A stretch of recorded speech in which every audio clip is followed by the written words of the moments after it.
In this video, we're going to have a quick overview of gunshot wounds and look at some of the different features that may present. If you haven't done so already, have a quick look at our hemorrhage and bleeding video to have the basics of managing bleeding and hemorrhage type injuries. So starting off with severity and some of the factors that can influence the severity of a gunshot wound. The first looks at the site of injury. Now, depending where a casualty has been hit can determine how severe that injury may be.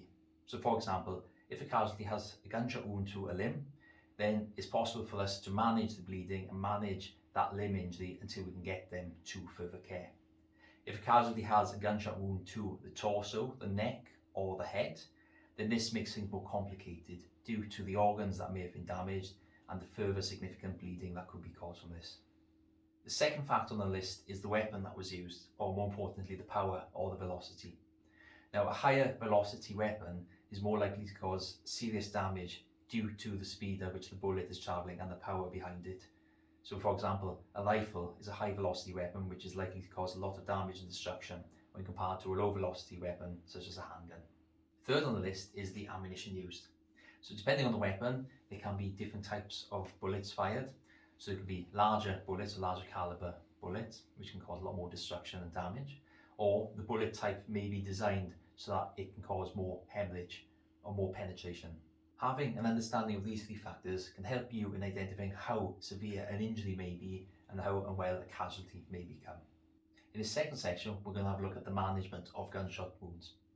Now, depending on the type of weapon and the type of bullet used, you may have an entry and an exit wound. So where there is an entry wound, there will normally be a small site where the bullet has punctured in, and then an exit wound will normally be a larger area where there's a lot more destruction to the tissue. This is because as the bullet enters, it causes a lot of pressure to build up, and as it then exits the body, it causes that pressure to cause a destruction of the skin, causing it to be a lot more open when compared to the entry wound. Now, gunshot injuries can cause a significant amount of internal and external bleeding. So as mentioned, as the bullet enters the body, it causes a lot of pressure build up inside the tissues, causing a lot of expansion and tearing. And then as it exits, it causes a large exit wound. So there's a potential for a lot of hemorrhage and bleeding from that site. A bullet can also follow different paths. It may not go through in one straight line of the body. It may twist and bend and bounce, causing destruction to organs and other blood vessels as it moves around. The bullet may also get stuck in the body, causing a potential site for more bleeding to occur.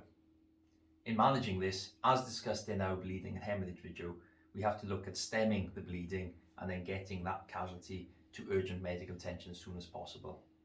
So following on from our hemorrhage and bleeding video, if you do have a gunshot injury to a limb, then if it's catastrophically bleeding, ideally you want a tourniquet device available.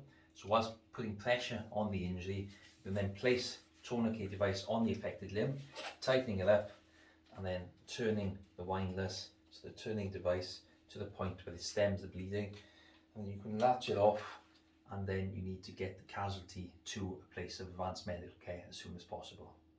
If the injury isn't catastrophically bleeding and pressure will do in stemming it, then you can look at placing pressure on the site and using a bandage or pressure device to then place that around the injury, stopping the bleeding, helping keep the site sterile, and help you manage until you're able to get further medical treatment and care for the gunshot injury.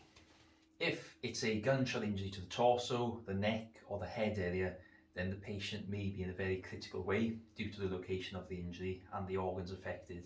If there is bleeding, you may want to look at using a pressure bandage on the site, placing the bandage on it and then placing pressure onto the injury. You may also have gauze available to pack into the injury site to try and stem the bleeding. However, this patient will likely need some critical and urgent treatment in advanced place of medical care as soon as possible. Again, have a look at our hemorrhage and bleeding video at the start of this trauma series so that you can have a basic understanding of what management needs to be done depending on where the injury is. So once we've managed the gunshot injury, we can look at the first section where we need to then rapidly extricate this casualty to a place of advanced medical care for further treatment. We need to ensure that we continue to manage the injuries en route and make sure that the bleeding doesn't start again. And we also then need to get them to a place where they can have surgery as soon as possible. So that was a quick overview of gunshot wounds and some of their different features and presentations. And remember that gunshot wounds can be deadly and you can only do as much as you can do for a casualty when dealing with the hemorrhage and the injury.